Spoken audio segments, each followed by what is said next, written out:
Does Malaysia still face women discrimination? If so, how do we handle this? My name is Nelton Didi, metric number 50716, and today we will talk about overcoming women discrimination at the workplace. By the end of this presentation, you will be able to acknowledge what is women discrimination, identify the current state of women discrimination at the workplace in Malaysia, and know how to overcome this issue properly. So, women discrimination can be defined as any action that specifically denies opportunities, privilege, or rewards to women because of their gender. In a recent survey by Women's Aid Organization, 56% of women who polled in Voices of Women on discrimination and harassment in workplace have experienced some form of discrimination and harassment. At the same time, 47% of those who faced discrimination said that they were asked about their marital status or their plans to start a family and were passed up for promotion. Meanwhile, women workers with children have double burden of work and family, but employers empathize poorly. 27% of women who currently have children said that they receive comments and questions about their ability to perform certain tasks while they were pregnant. 23% of women said that after having a child and returning to work, they received negative comments about leaving work on time to get home to their child, and 31% said that they were overlooked for opportunities and new projects after returning from maternity leave. Another fact, in 2019, Malaysia recorded a median monthly salary of 2,370 ringgit for women, and as compared to 2,477 ringgit for men.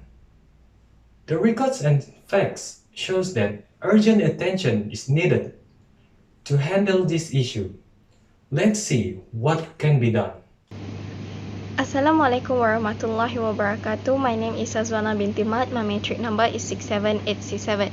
So today I'm going to talk about the first solutions of our issue. So the first solution is a clear policy on anti-discrimination. First, to do this, we have to do consultations with all relevant stakeholders, including contractor, employees, customers, and all those particularly involved with the company. This is to explain to them about the policies and also to get their feedback and also input. And then after we are done with this, to proceed with the implementations, the component of policy and will be stated specifically and clearly, so all people in the company understand what exactly is expected of them. It should be concise, short, and contain all languages that people can understand, including Malay, English, Mandarin, Tamils, and so on.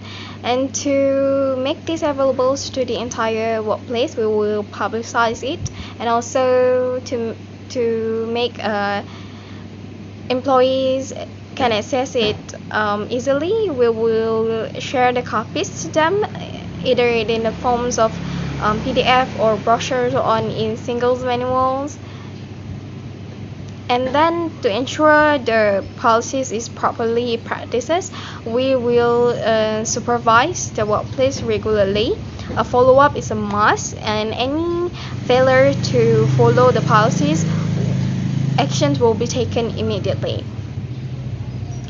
And then the management team also will review policies periodically. This is to ensure the effectiveness of the rules and regulations. And then after all these implementations, we will enforce it throughout the company and check it regularly, since it is very important for employees to commit with their roles. So that's all for me. Thank you. Hello everyone, my name is Dorothy and I'll be presenting the points for my implementation and solutions for restructuring the gender equality policy. As we all know, most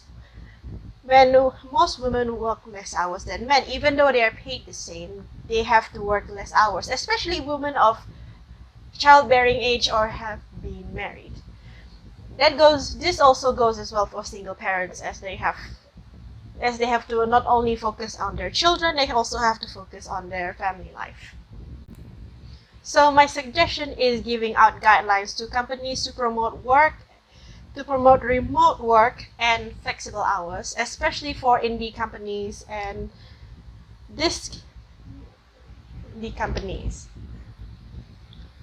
As these guidelines serve as a general overall guideline to establish the younger companies scheduling for employees, as I stated, especially for the younger and newer indie companies that are up and coming, popping out on social media. So giving employees and companies tax benefits is one way to incentivize companies. This can also be easily done by the government, by the government sector, as the government sector is easy to implement since a government mandate has to be done by a government sector. But employing this to companies is a very fickle matter, as companies will be disincentivized on doing remote work or flexible hours if they don't have any incentive for them, or if we establish a rule of law, they would just companies would just not exist anymore. So we have to find a very well balanced way to go around this. As for this method, making a clear law for this, it will not do any benefit at all, but rather to detriment of especially younger companies, as they have less incentive to give their employees flexible hours or remote working conditions, for especially those who are already married or wanting to start a family. So the proposal that I give is implementing a tax benefit or tax relief program, especially for companies that are up and coming or like established companies, as giving them this tax benefit would let them see the value of having a remote working condition or flexible hours or remote working conditions for those who are wanting to work remotely. One form of suggestion of this tax benefit or tax relief is by giving the companies to join a program that allows them to be exempted for buying ICT items, for example, laptops, computers, or other Internet of Things, for example, as well as Internet subscription, as it is quite important. For those companies who are more labor intensive, maybe having a flexible, letting these employees have a more flexible work hour, allowing them to have overtime, as they need to compensate the lost hours in the time they want flexible hours. As having some flexible hours, allowing them to reduce or increase a workload. So letting the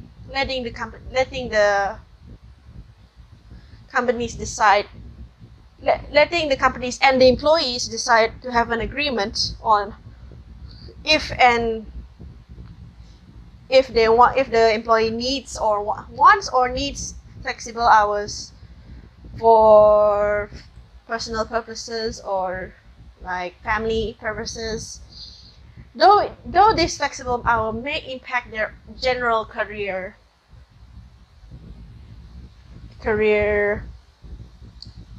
prospects, but this can be supplemented by letting them be included in bigger events such as expos, being representative, or even planning expos or letting them plan a big event for the company or be a representative company representing the company in a big event, letting them have a big responsibility in between their smaller workloads.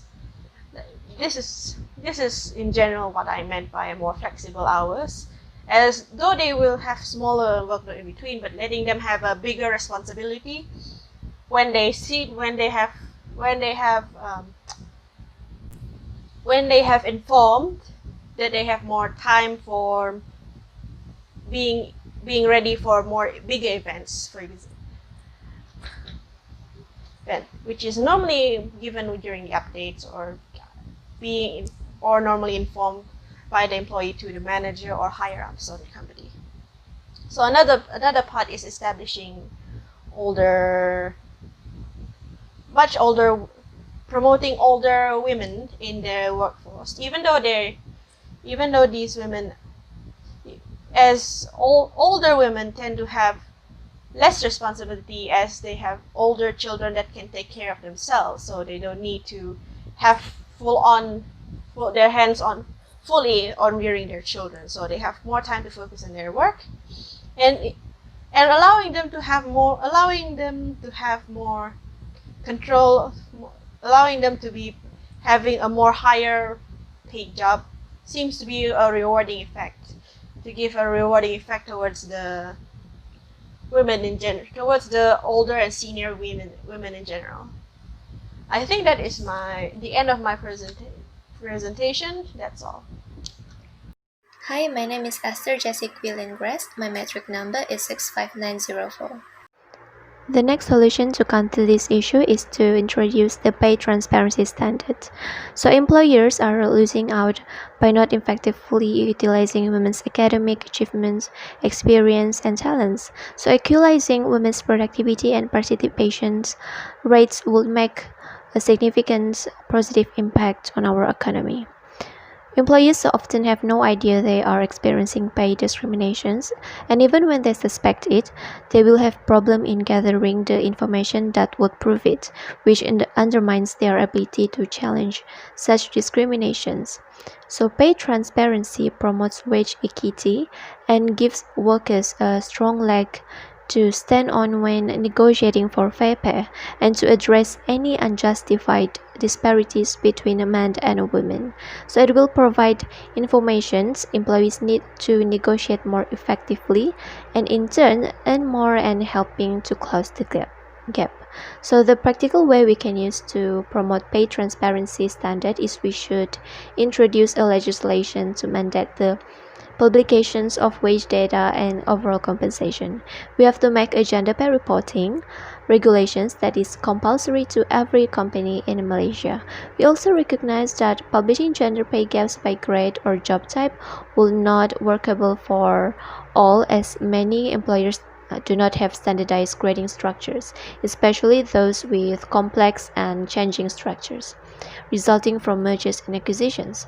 So the draft regulations require employers to publish overall gender pay gap figures calculated using both the mean and the median. So these two measures are complementary and will give employers a better understanding of any gender pay gap that they identified. So employers are required to publish data on the mean and median wage gap in hourly pay, the mean and median gender bonus pay gap, and also the percentage of men and women earning a bonus and the percentage of men and women in each of the pay quartile. So if a company is violating the laws, an investigation should be carried out in order to confirm it, and any employers that fails to comply with their reporting duties will be taken to court for contempt, and unlimited fine will be imposed by the court.